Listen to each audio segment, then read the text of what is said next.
quite involved in Cardiac Society and everything involved in Cardiac Society at UCT. And he's been a big mentor and also a big help in compiling these slides and just with everything he does for the undergraduate students at UCT. And towards the end of the presentation, I'll also be sharing with you a quite helpful app, which is on the brink of a relaunch, which is ECG Aptitude, an app which we've been working on for quite a number of years now to help you use as you go through the hospital blocks. Right, so to start off, an ECG, basically an ECG is recommended in patients who present with a number of symptoms or signs. The most important thing that you should be watching out for and which should making you think of doing an ECG are mainly anyone who presents with chest pain, anyone who presents complaining of dizzy spells or having had syncope episodes or syncopial episodes, anyone who comes to the EC with palpitations or feeling of just painful chest or a sensation of increased heartbeat, that should prompt you to do an ECG, as well as anyone complaining of shortness of breath. That in correlation with your systemic findings on clinical examination, so anyone who's got a tachycardia or bradycardia. So in convention here at UCT or in medical world, we use a tachycardia being a heart rate above 100 and a bradycardia, someone with a heart rate usually below 60. If you pick up an irregular pulse on examination, that should also prompt you to do an ECG, as well as anyone who's hypotensive or in basically systemic shock, or anyone with a depressed level of consciousness. These are all drivers that should point you towards doing an ECG, which is a very rapid, very inexpensive examination, which can give you a host of answers or explanations as to why your patients might be having these symptoms or signs. So how to approach the ECG? We've developed basically a 3-step basic approach that if you do it systemically should prevent you from missing any big major pathology. So the first step is analyzing the rhythm. And when you look at the rhythm, you should particularly be looking at 3 things. So looking at regularity, rate, and the QRS complexes. You first start by looking at your full 12-lead ECG and you determine, is this rhythm regular or irregular? And we'll come to that, how best to do that. But the easiest way is to just look at the QRS complexes and look if the RR intervals or the space between each QRS complexes stay the same or whether this varies. The second thing is counting the rate, and we'll come to explain to you how to do that particularly, but count overall rate if there's a bradycardia below 60 or a normal rate between 60 and 100 or a tachycardia above 100. And lastly, you want to look at those QRS complexes and measure their width and determine whether they are narrow or whether they're wide. The second part would be going stepwise approach through your waveform analysis. So that means looking from the start of the ECG towards the end, looking at each waveform and interval and segment. So particularly focusing on the P waves, the PR interval, the QRS complexes, the ST segments, T waves, and the QT intervals. And lastly, you put all that together and you form an interpretation. So you try and correlate all your findings and come to a conclusion. So we'll start with step 1, and that's determining the heart rate. A normal person has a resting heart rate that varies anything between 50 and 90 minutes during the day. This usually decreases at night while patients are sleeping, but by convention here at UCT, we use bradycardia as meaning anything below 60 beats per minute, and a tachycardia meaning more than 100 beats per minute. The simplest way to determine the rate of an ECG is by looking at an entire 12-lead ECG and looking at the rhythm strip. The rhythm strip is usually the strip that's at the bottom of the ECG, which has a period of a full 10 seconds.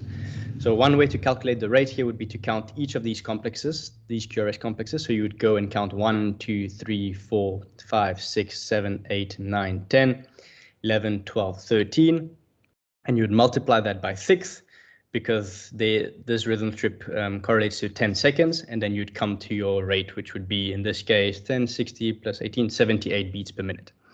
Okay, and then you would then determine that this rate is under 100 and it's above 60, so you have a normal rate in this case. Important thing to remember this is to apply this rule, you need to have an ECG that's going at a paper speed of 25 millimeter per second.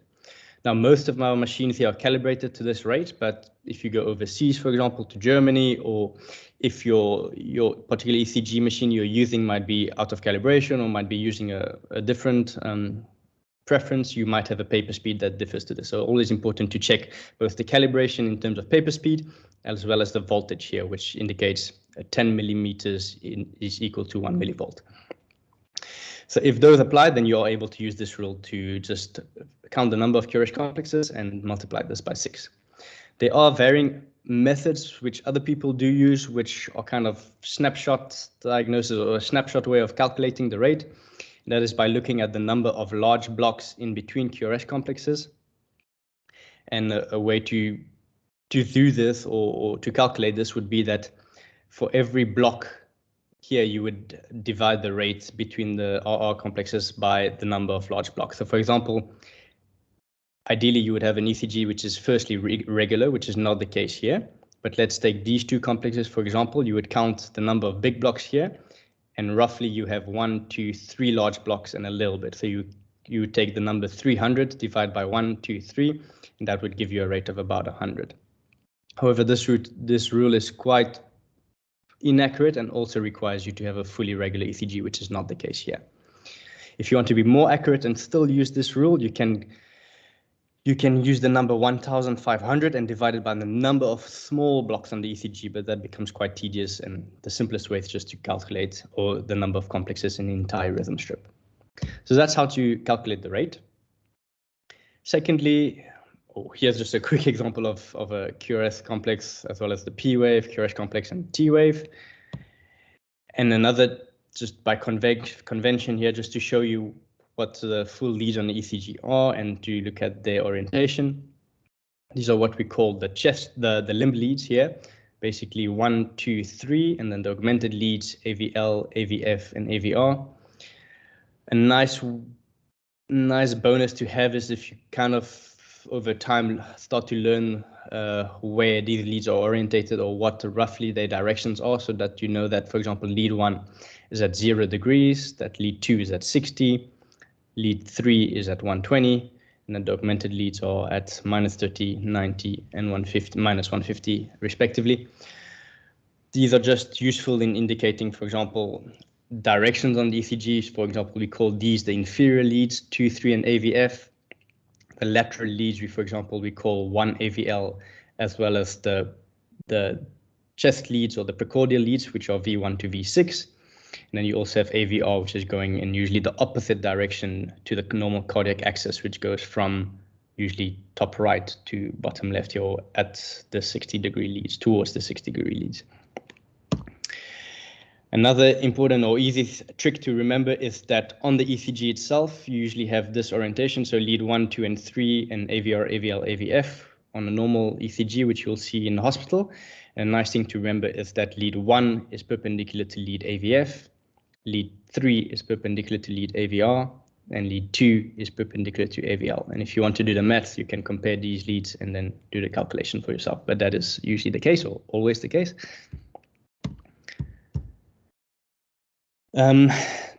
So that's calculating the rate, the rhythm, which we've seen, so determining whether the rhythm is regular or irregular, and then lastly looking at the QRS complexes, but we'll come back to that.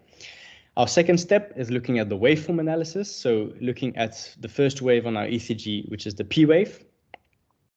The P wave signifies basically interatrial depolarization, so the time period is from the beat of the SA node here until that entire waveform reaches the AV node. That would be what your P wave signifies usually, and it's in the direction towards lead 2 usually, because it starts at the SA node here and it goes through the atria towards the AV node. Some basic rules to remember for the P wave, which would make it a normal P wave under normal circumstances, would be its relationship to the QRS. So when you look at an ECG, in a normal ECG, you would want there to be a P wave before every QRS complexes, but also a QRS after every P wave. And this does always, or when I was an undergrad student, always sounded quite similar to me. Why should you be looking at both? But it's very important that you do look particularly both, because you could have more P waves than every QRS, or you could have more QRS than every P wave. So it's important to make sure that every QRS is preceded by a P wave, but also that every P wave is followed by a QRS complex. The second thing is looking at the orientation of those P waves. So as I mentioned in the previous slides, you want P waves that are upright in lead 2 because the wave of depolarization is going towards lead 2. So from the SA node towards the AV node, that is in the direction of lead 2. If you remember that previous slide I showed you, lead 2 is sitting at 60 degrees usually on the ECG, so at the bottom towards the cardiac apex. And whenever there's a wave of depolarization coming towards the leads, that would cause a positive deflection. So that is why we say here, you would want to have an upright wave in lead 2. And similarly, you'd want that wave to be inverted in AVR, because as you see here, lead AVR is sitting at -150 over here, so in the opposite direction as lead 2 really. And therefore, if the wave of depolarization goes from the P wave away from lead AVR, that's why it would cause a negative deflection in that wave. So inverted wave in AVR. And then lastly, you want to look at the overall morphology or the shape of the P wave. So measuring its amplitude, its duration, and its actual shape. So let's do that into more detail. Here we have a normal P wave. As we mentioned, the wave of depolarization goes towards the AV node. Therefore, it's a positive deflection in lead 2. And a negative deflection in lead AVR.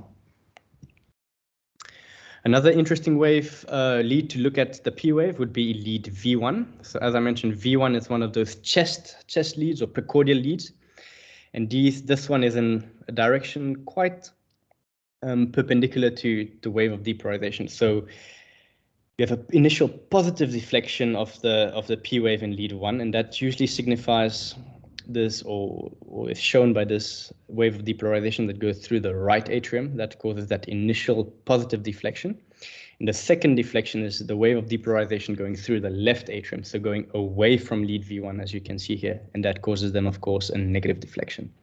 So 3 simple rules to remember: positive in lead 2, negative in lead AVR, and a biphasic, which we call up and down deflection in lead V1.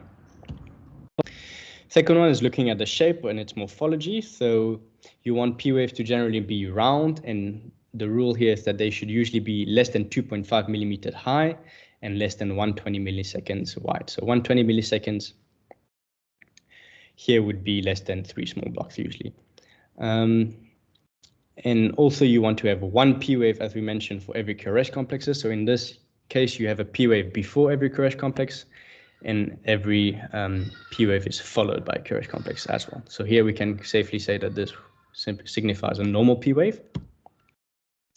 Secondly is looking at the PR interval. So this is the measured interval at the start of the P wave all the way to the start of the QRS complex. 2 things you want to make sure here you look at is that it's constant or fixed. That PR interval should remain the same between each beat, and the PR segment, which is that flat line that is between the P wave and the QRS complexes, should return back to the baseline. So let's show you this in a graphical form. So here we have the PR interval, as I mentioned, from the start of the P wave to the start of the QRS complex. And this measured interval should always remain the same between each QRS complex to signify a normal ECG or a normal PR interval. And then the small segment, so the segment does not include the P wave, so that is the PR segment, and you want that to return back to baseline. Now, it's sometimes a bit tricky to determine or to ask yourself, where is the baseline? So the baseline, usually we take that to be the segment or the section between the TP interval. So at the end of the T wave and before the P wave, this is what we term the baseline, basically. So the PR segment should return back to baseline. It should not be higher than the baseline or below the baseline, because that could indicate pathology. And lastly, your duration, so your PR interval, should remain the same and should be between 120 and 200 milliseconds to be normal. You will see that once you start having variable PR interval, it can start, or prolongated PR intervals, so more than 200 milliseconds, it can show some pathology like forms of heart block, like first-degree heart block, second-degree heart blocks, but we'll come that into more detail in future presentations, I'm sure. Right, third thing, the QRS complex. This you've already determined into your initial step 1 that it should be either narrow or wide.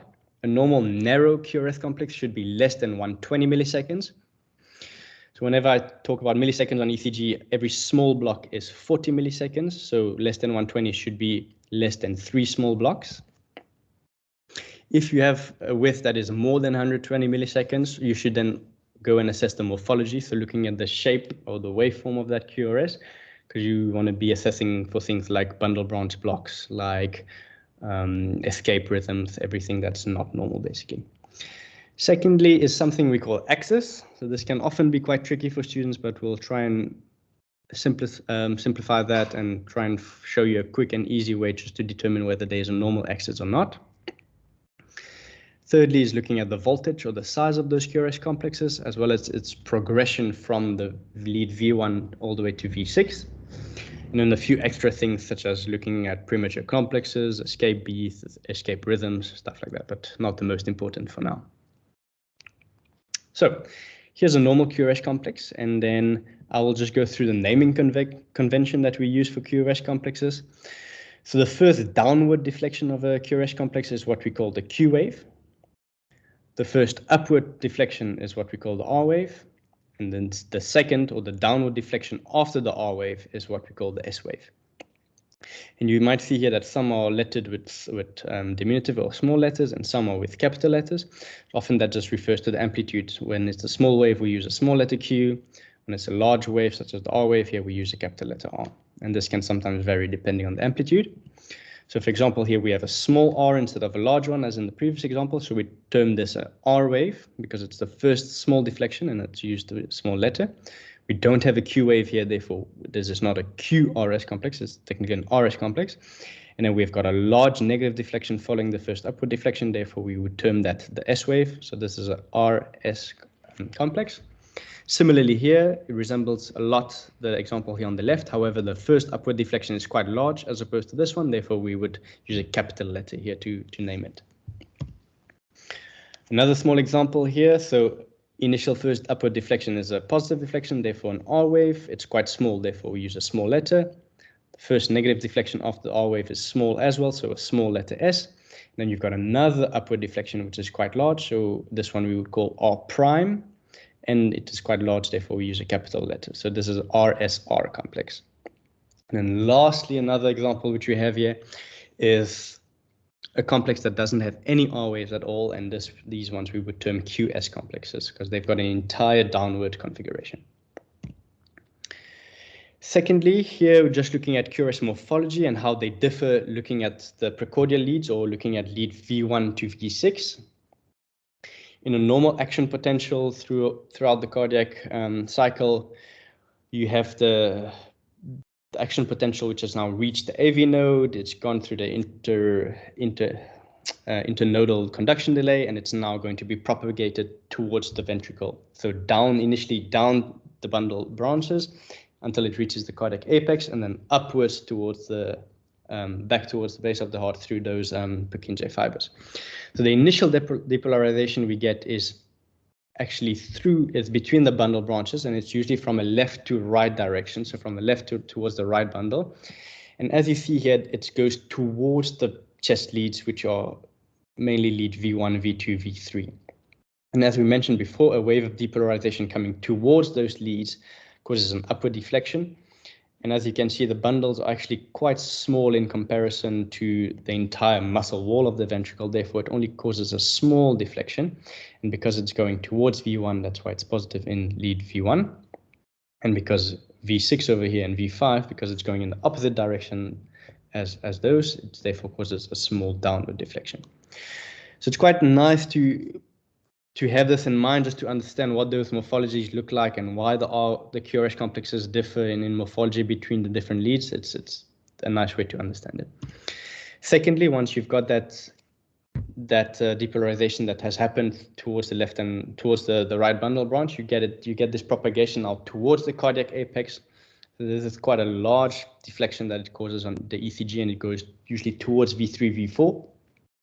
And that's why in V1 it is a negative deflection because it goes away from that lead, and it is usually positive around V4, V5 because it comes directly towards that lead. And lastly, you then have depolarization going back up towards the atria through those Purkinje fibers along that large muscle wall, and therefore we have a ventricular depolarization towards the base of the heart, which is coming back towards V1. That's why that wave goes upwards once again. So with our prime wave in this example, and it goes once again away from V4 and V5, therefore it goes back in a negative direction in lead V4, V5, V6. And you'll see that when we show a more complete example of the ECG. So just to show you a negative QRS complex as well as a positive QRS complex here. And the way to determine whether the complexes are positive or negative is just to count the total amount of voltage in the upward direction versus the negative direction. And here we can see clearly that we've got a lot more voltage going in the negative direction. Therefore, there's a negative complex compared to a positive complex on the right. All right, next up is calculating axis. So axis can be quite tricky to calculate, but generally the rule is a normal axis. You'll see two conventions. Some people say between 0 and 90 degrees. Others use a more conservative approach between -30 and 90 degrees. But usually anything in this quadrant between 0 and 90 would be positive. An easy way to just snapshot and just get a quick answer whether the axis is normal is to look at two leads, mainly lead 1 and lead AVF. And if you see lead 1, anything that would cause a positive complex in lead 1 would have to be between -90 and 90 degrees. So anything between this to here. A wave coming, a positive complex would be anything between these two degrees, as well as in AVF, anything between 0 and 180. So if you draw your little Venn diagram and you see where the two coincide, if you've got a positive wave in lead 1 and lead AVF, it therefore has to be between 0 and 90 degree. If the complexes are positive in AVF but negative in lead 1, it's usually lying more towards the right axis or right axis deviation. If you've got a positive complex in 1 but a negative in AVF, it's usually going more towards the left axis. So then to calculate the precise QRS axis, you would have to look for your most biphasic QRS complex. And by biphasic, I mean that the positive deflection is equal, as close as possible, equal to the negative deflection. So if you had to look carefully throughout this ECG, I would say the most biphasic, not the best example, but would probably be AVL. As you can see here, you've got more or less about 2 millivolts in the negative direction, 2 millivolts in the upward direction. So we know, therefore, that your QRS axis is going perpendicular to lead AVL. And as we calculated here, lead AVL is sitting at -30 degrees. Therefore, your axis could be only one of two things. It could either be 60 degrees or it could be in the negative direction going away here. So at -120 degrees, basically. So a quick way then to determine the exact axis is you look at your perpendicular lead.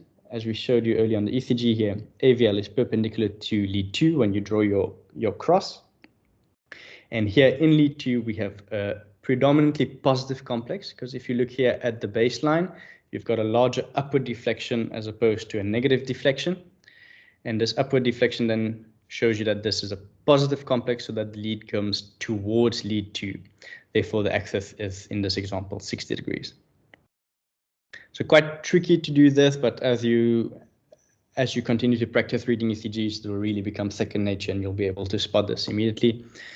But yeah, a quick way to determine whether, just in summary again, a normal axis, you look at lead 1 and lead AVF.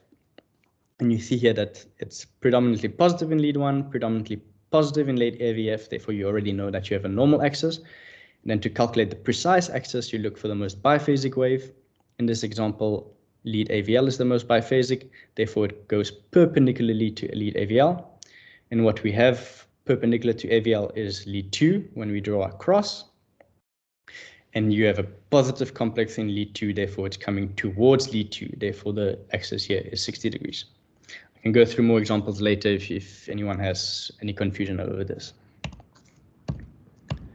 Right, so just continuing here, looking at basically the morphology and then the voltages between lead V1 to V6.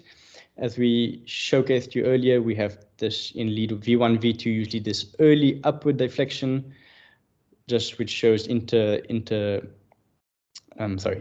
depolarization between the bundle branch block from left to right, and then you've got this large negative wave because the depolarization goes towards the apex, and then you get this upward deflection once again because you get your depolarization going along the Purkinje fibers up the ventricular wall.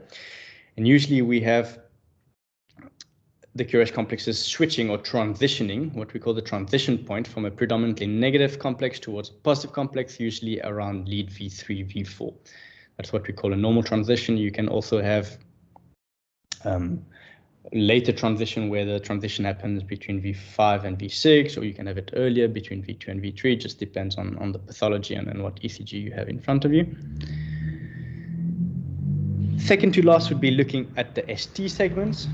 Very, very important section, particularly everything that includes myocardial infarctions, STEMIs and NSTEMIs. You'll be looking at this section of the ECG. So your ST segment basically is your segment at the end of the QRS complex. So from what we call the J point, and we'll come to that, and all the way to the start of the T wave. You also want to make sure you once again look at your isoelectric line or your baseline, and that is measured as we spoke earlier between the TP intervals. So at the end of the T wave to the start of the P wave, this would be the baseline of the isoelectric line, and you would compare then your ST segments to that line over there. A J point is what we call the transition point as to where the ST segment starts. There's no clear-cut science, but it's usually the first deflection or the first portion of the waveform where the QRS seems to end, and then the start of the ST segment is. Sometimes it cannot be a very clear-cut point, but often in the ECG it's the section as to which you see that the ST segment clearly starts. And then we usually then start counting or count the amount of ST elevation at that J point. Okay. And then you have varying thresholds for J point elevation. Usually any ST elevation is abnormal in all your normal limb leads, as well as your lateral chest leads or precordial leads. However, in V1 and in V2 and V3, there is some amount of ST segment elevation which is allowed. So this depends on sex and depends on age as well. I'll just go through to the 3 rules that you should hopefully remember as you go along. So the threshold for J point elevation in the anterior leads mainly being V2 and V3. In men that are less than 40 is 2.5 millimeters. So that would be 2.5 small blocks, which as we see here, the J point being there, the isoelectric line being there, you have about 1 millimeter here of ST elevation, which would be normal in this case if it were an ECG for a male less than 40 years old. In males more than 40 years old, it's a little bit less. It's 2 millimeters in V2 and V3. And lastly, in females, it's 1.5, regardless of age in V2 and V3, which here would still be normal because you can see here the J point is below that 1.5 millivolt difference. So those are the ST segments. This topic can get quite complicated, and we'll maybe go into more details when we go through pathology such as STEMIs and NSTEMIs. Second to last, or lastly, would be the T wave. The T wave is often related to the QRS complex. So the general rule here being that predominantly a positive QRS complex results in the upright T wave, and the opposite is also true. A negative QRS complex often leads to a negative T wave. So as we can see here, for example, in lead V5, we've got a mainly positive QRS complex. Therefore, we also have an upright T wave. We get inverted T waves in some leads where we have negative QRS complexes. So here we can see an AVR usually because it sits here at -150, so at the top of the heart basically, and all the depolarization is going away from it. That's why we've got a negative QRS complex as well as usually an inverted T wave. In leads where you have an equiphasic QRS complex, so meaning that the positive deflection is more or less equal to the negative deflection here, you would often find that you have quite flat T waves with small amplitude. So usually T waves which are less than 1 millimeter tall. However, there are exceptions to this rule, and it's not always the case. And you can often get pathology as well where we get ST inversion. So in lead 3, you often find that you have a predominantly positive QRS complex. However, you've got an inverted T wave.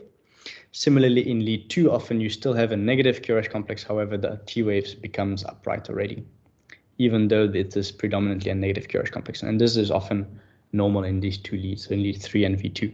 However, if you were to find this towards the latter part of the ECG, so towards the lateral leads such as V5, V4, V5, V6, you would find that you'd have large positive QRS complexes but inverted T waves that could indicate ventricular pathology. All right, the amplitude of the T waves is usually related once again to the Curesh complex, and you'll see that it's usually about half the Curesh complex, half or less. Anything above that would usually be termed peak T wave, which you can find in hyperkalemia and other causes or other pathologies. In the limb lead, so lead 1, 2, 3, AVR, AVL, AVF, you usually have then less than 5 millimeters of T wave amplitude in these leads, which is often smaller than the ones that you find in the V1 to V6 range. All right, so yeah, here we are. So in the V1 to V6, you usually have amplitude of 10 millimeter or less, whereas in, as we mentioned, the chest leads, the limb leads, you would have about 5. All right, its morphology, it's often just a nicely rounded, slightly asymmetric wave where the initial portion is a little bit longer. But in general terms, it's usually quite rounded. And then, yeah, lastly, we have here the QT interval. So the QT interval is another interval on the ECG, which is measured from the start of the Curesh complex, so just before the Q wave, all the way to the end of the T wave. And this interval therefore includes the Curesh complex and the T wave. We have a formula which we use for this, which is the QT corrected, or the Bézet formula here, which basically is calculated as the QT interval, so this duration of time, divided by the interval, the RR interval, or the square root of the RR interval. So in this case, you would count the number of small blocks. So here you would have 1, 2, 3, 4, 5, 6, 7, 8. You'd have about 9 small blocks. So you'd say 9 times 40, which would be about 360 milliseconds. And you divide that by the RR interval by counting the number of large blocks here between that RR interval. And then here you would have about a normal QT interval would be anything less than 0.44 seconds in men and anything less than 0.46 seconds in women. So anything longer than that would be what we term QT prolongation.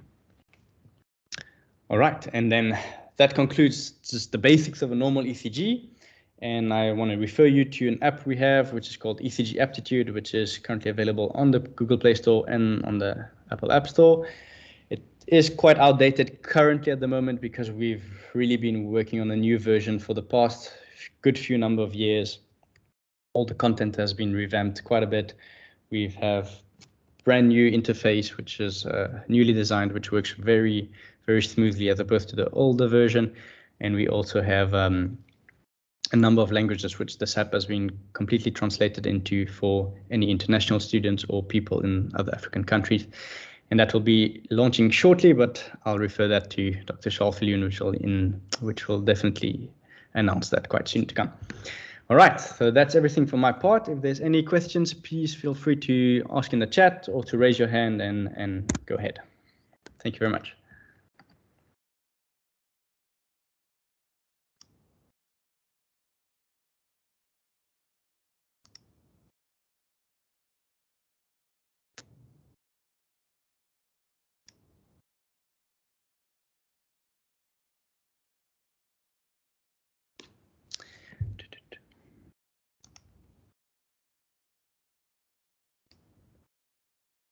See that Ubuntu has his hand up. If you want to ask a question, you're welcome to go ahead.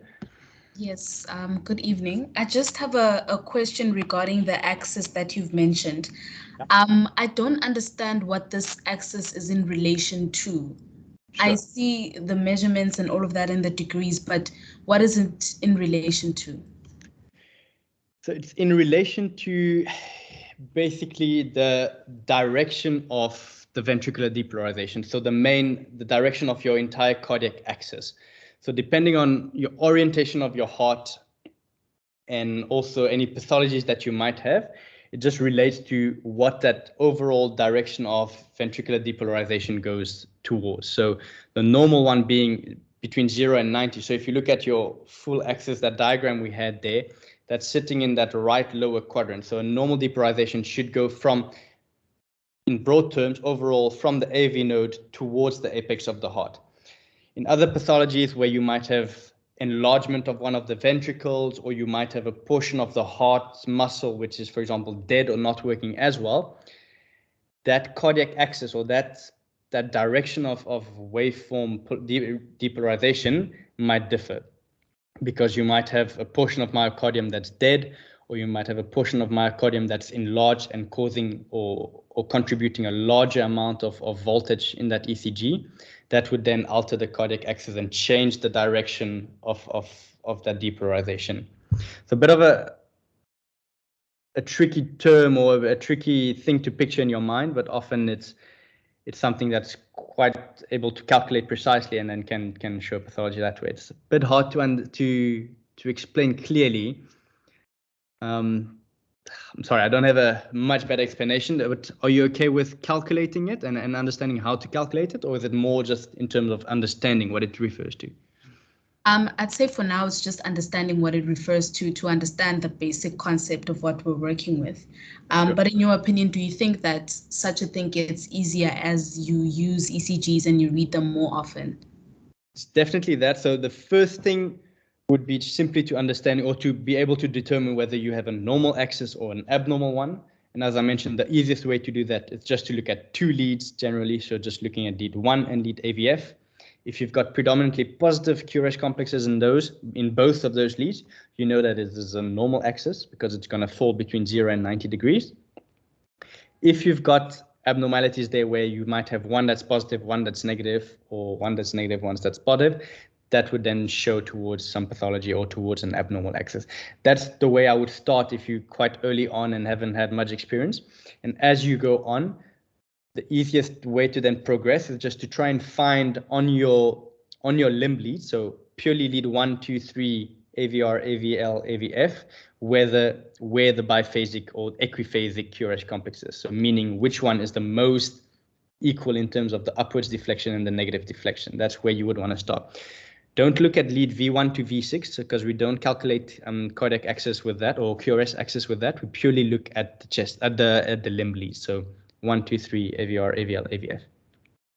And then as you progress even further, once you find that equiphasic lead, let's say it's, for example, lead 1, you would then go and look towards the leads that are perpendicular to lead 1. So if you look at your ECG and you draw that cross that I showed you, you would see that lead 1 is perpendicular to lead AVF. And you would look at lead AVF and then see, is lead AVF positive or negative QRS complex? If it's a positive QRS complex, you know that it's coming directly towards lead AVF, and therefore the axis would be around the 90 degrees region. If the QRS complex is predominantly negative in lead AVF, you know it's got to be going in the opposite direction, so upwards, so more towards lead AVL or AVR, so a completely abnormal axis in that case. So just take it step by step and then starting to understand the basics, and then you can progress. And usually after a good few number of ECGs, this will become quite simple to do. Thank you. Sure, pleasure. If anyone else got a question, feel free to raise a hand or put it in the chat.